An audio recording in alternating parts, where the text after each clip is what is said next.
Hello everyone, welcome back to my channel. Hope you all are doing good. आज की मेरी recipe है बेसन के लड्डू।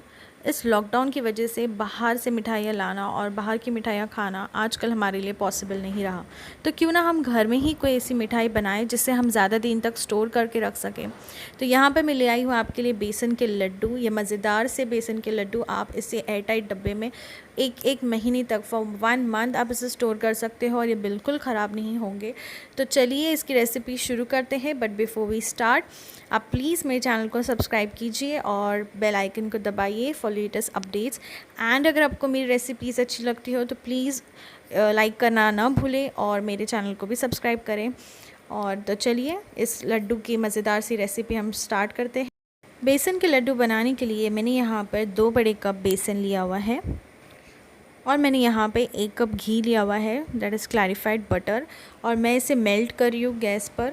और मेल्ट हो, जैसे ही मेरा बटर मेल्ट हो जाए, घी मेल्ट हो जाए, तो मैं उसके अंदर मेरा जो बेसन है वो धीरे धीरे ऐड करूँगी और इसे हमें स्लो फ्लेम पर चलाना है। और ये इसका मेन प्रोसीजर है कि आपको इसे बस स्लो फ्लेम पर बस इसे भूनते रहना है घी के अंदर। तो यहाँ पर मैंने 1 सेकंड के लिए भी गैस को फास्ट नहीं करना है, स्लो फ्लेम पर, लो टू मीडियम फ्लेम पर ही आपको इसे भूनते रहना है। अब यहाँ पर मुझे घी जो है वो थोड़ा कम लग रहा है, तो मैं इसमें और घी ऐड कर रही हूँ। तो यहाँ पे मैं 2 बड़े चम्मच घी और ऐड करूँगी, क्योंकि मेरा जो बेसन है वो घी जो है उसमें नहीं दिख रहा है, कम लग रहा है। तो मैंने इसमें और 2 बड़े चम्मच घी ऐड किया है और मैं इसे अच्छे से भून लूँगी इसी घी में। तो इसी तरह आपको बस भूनते रहना है, आपको बिना रुके, बिना गैस को फास्ट किए, बस आपको स्लो फ्लेम पर आपके बेसन को अच्छी तरह से बस भूनते रहना है। जितना आप भूनोगे उतने अच्छे लड्डू आपके बन के निकलेंगे। तो यहाँ पर मैं भून रही हूँ अपने बेसन को और यहाँ पर तकरीबन 15 से 20 मिनट हो चुके हैं। तो आप उसके बाद देखोगे कि एक डो फॉर्म में कन्वर्ट होना स्टार्ट होगा। जैसे आप देख रहे हैं वीडियो में कि ये जो बेसन है वो प्रॉपर, एक आपको लगेगा एक जैसे एक डो रेडी हो रहा है। तो उसी तरह से आपको आपके बेसन को भूनते रहना है, भूनते रहना है, जब तक कि वो एक डो फॉर्म में कन्वर्ट ना हो जाए।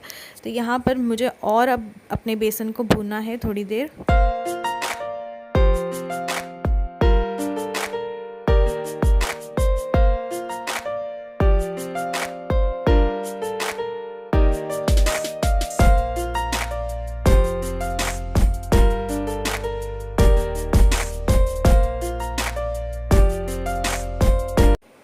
अब बात करें चीनी की, तो जितना कप बेसन उतना कप चीनी। अगर आपने 2 कप बेसन लिया है तो आपने 2 कप चीनी लेना है और उसको मिक्सर ग्राइंडर में पीस लेना है। यहाँ पर जिस तरह से मैं आप बता रही हूँ, एकदम फाइन आपको पीसना है, बिल्कुल भी उसमें क्रिस्टल्स नहीं होने चाहिए शुगर के। तो ये मेरी पीसी हुई चीनी भी रेडी है।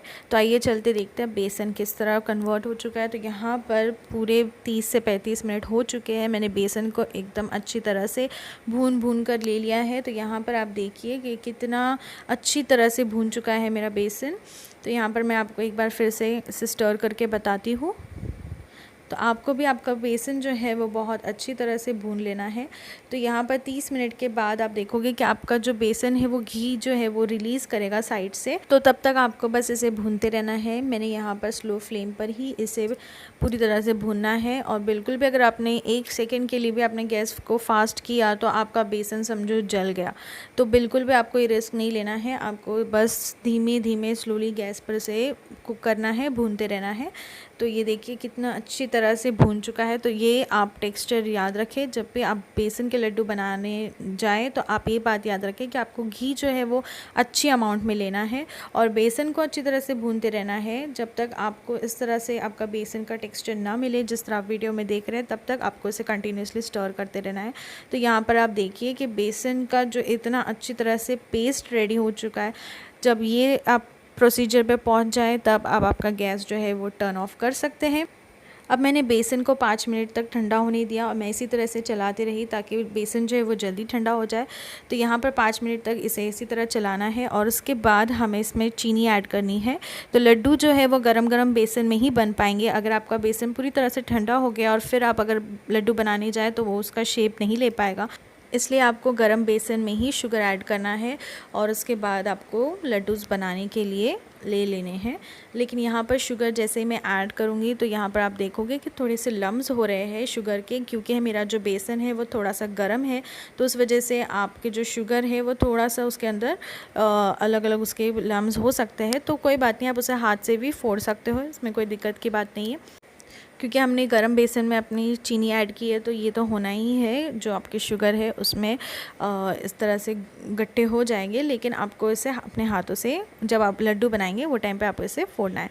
तो यहाँ पे मैंने अपने हाथ को अच्छी तरह से वॉश कर लिया है और अब इसे मैं अपने हाथों से ही अच्छी तरह से मिक्स करूँगी।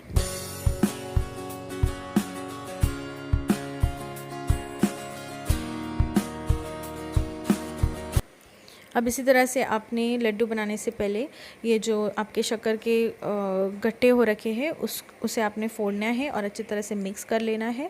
तो ये ऑलरेडी पाउडर शुगर है तो बहुत ही अच्छी तरह से मिक्स हो जाता है, लेकिन क्योंकि हमें इसे गरम गरम बेसन में ऐड करना होता है तो इस वजह से ये इस तरह से गट्टे होते हैं। बट कोई बात नहीं, अगर आपकी लड्डूज़ में भी अगर ये इसी तरह से आ जाए तो कोई दिक्कत नहीं, क्योंकि ऑलरेडी पाउडर शुगर है।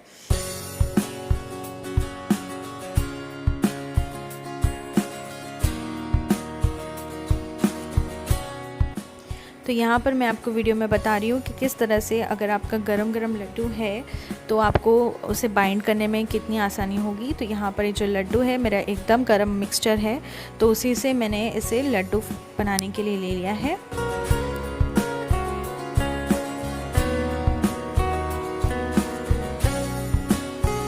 तो यहाँ पर मेरा जो लड्डू है वो बन चुका है। अब यहाँ पर इस तरह से आपको आपके लड्डू को एट दी एंड आपको उसे शेक करना है ताकि वो उसके अंदर एक शाइन सी आ जाए। तो यहाँ पर आप देख सकते हैं मैं इस तरह से लड्डू को अपने हाथ के हथेली पर हिला रही हूँ ताकि जो लड्डू में जो शाइन है आप देख सकते हैं वीडियो में एक अलग सी शाइन आ रही है। तो ये इसी तरह से करने से आपको आपके लड्डू में वो शाइन आएगी। तो यहाँ पर आपका जो लड्डू है वो बन कर के तैयार है।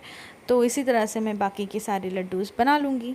तो यहाँ पर मैं दूसरा भी लड्डू ले रही हूँ और आप देख सकते हैं कि मैंने भी लड्डू में वो जो शक्कर के गट्टे थे वो इसी तरह से ले लिए हैं। तो कोई दिक्कत नहीं है, अगर आपके जो शक्कर के जो गट्टे हैं वो नहीं फूट पा रहे हैं तो आप वैसे ही ले लीजिए, क्योंकि वो पाउडर शुगर है। तो यहाँ पर इस तरह से आपने इस लड्डू को बना लेना है और इसके बाद अपने बनाने के बाद उसे शेक करना है।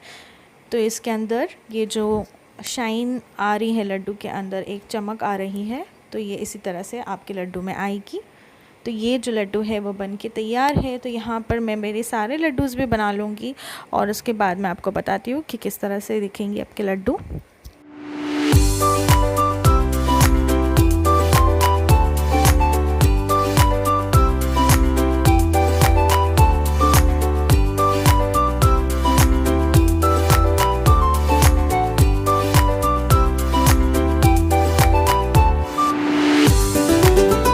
अब मेरे लड्डू बन के तैयार है। अब इसके ऊपर आपको जो भी आपके मनपसंद ड्राई फ्रूट्स हो उससे आप गार्निश कर सकते हैं। मैंने यहाँ पे पिस्ता लिया हुआ है, आप चाहे तो आप काजू बादाम किसी भी चीज़ का स्लाइस करके एक एक पीस उस पर आप लगा लीजिए और ये आप इस तरह से इसे डेकोरेट कर सकते हैं।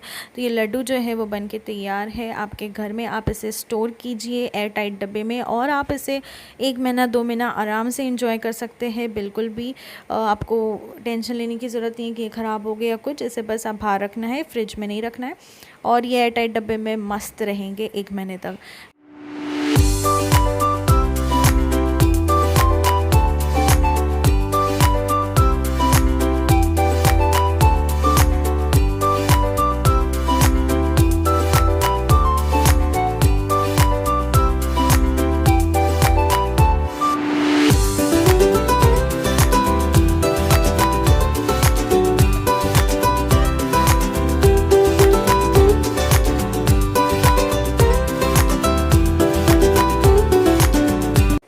तो आप भी ये लड्डू बनाइए और आपका और आपके घर वालों का मुंह मीठा कीजिए।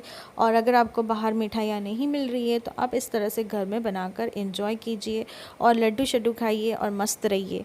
और मेरे चैनल को सब्सक्राइब ज़रूर कीजिए। तो लॉकडाउन में ऐसी मज़ेदार और बढ़िया एंड ईजी रेसिपीज़ के लिए मुझे फॉलो कीजिए, subscribe, like, share my channel और कमेंट बिलो के मेरे रेसिपीज़ आपको कैसे लगते हैं।